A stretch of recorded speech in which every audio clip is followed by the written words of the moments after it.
बाबा विश्वनाथ को काशी का स्वामी कहा जाता है, लेकिन क्या आप जानते हैं कि इसी काशी में एक ऐसा प्राचीन शिवलिंग भी है जिसे बाबा विश्वनाथ के मस्तक का स्वरूप माना जाता है।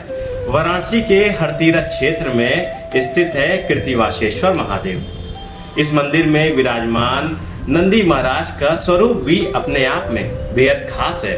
अगर आप नंदी महाराज को ध्यान से देखेंगे तो उनका मुख थोड़ा खुला हुआ नजर आता है और दांत भी दिखाई देते हैं। बताते चले, स्थानीय परंपराओं के अनुसार नंदी महाराज का यह क्रोध रूप माना जाता है।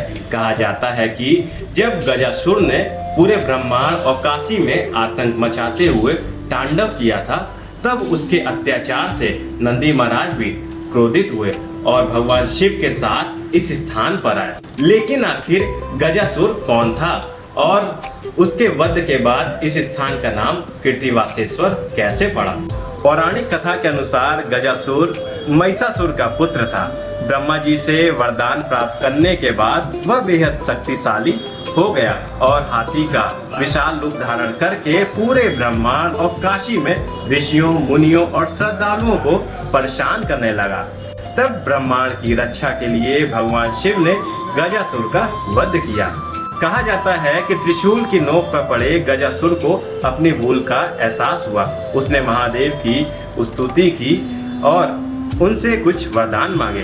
गजासुर ने प्रार्थना की कि भगवान शिव उसकी गजसन यानी हाथी की खाल को अपने शरीर पर धारण करें। इसके साथ ही उसने महादेव से यह भी वरदान मांगा कि जिस स्थान पर उसका वध हुआ उसी स्थान पर भगवान शिव शिवलिंग के रूप में विराजमान हो और जो भी भक्त यहाँ आकर उनके दर्शन करे उसके पापों का नाश हो और उसे मोक्ष की प्राप्ति हो।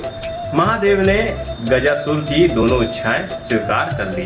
गज की खाल धारण करने के कारण भगवान शिव कृतिवास कहलाए और इसी से इस शिवलिंग का नाम पड़ा कृतिवासेश्वर महादेव। स्कंद पुराण के काशी खंड में कृतिवासेश्वर महादेव की महिमा का विस्तार से वर्णन मिलता है।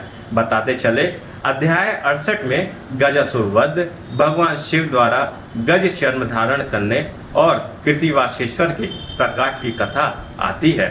वहीं काशी खंड में एक प्रसंग में कृतिवासेश्वर को बाबा विश्वनाथ के मस्तक के रूप से जोड़ा जाता है और यही बात इस स्थान को और खास बना देती है।